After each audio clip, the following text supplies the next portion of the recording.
Petang ni masa nak balik kerja, masa mula-mula naik jabatan, memang nampak belah seberang tu gelap, pokok hujan memang rendang elok lah.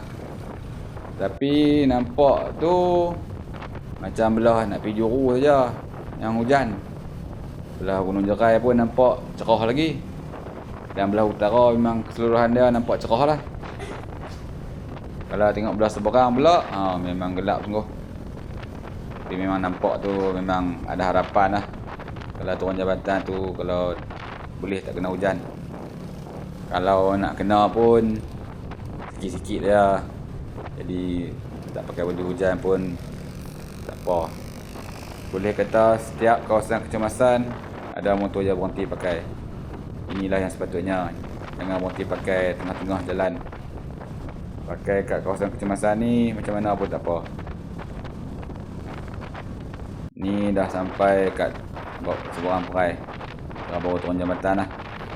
Ni memang dah kena lah hujan sikit-sikit. Kat tempat berhenti yang ada bumbung pun dah ada ramai yang berhenti. Tapi saya dah nampak dah belah sana cerah elok. Jadi harapan tu masih cerah.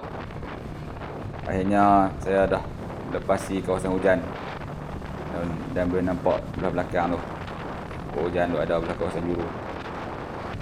Bukan saya seorang sajalah yang gagah tak pakai baju hujan. Ada saja orang lain masuk motor ni. Dan perjalanan seterusnya sampai Yan, alhamdulillah tak hujan. Sekian dah cerita pada petang ni. Jumpa lagi dalam video lain.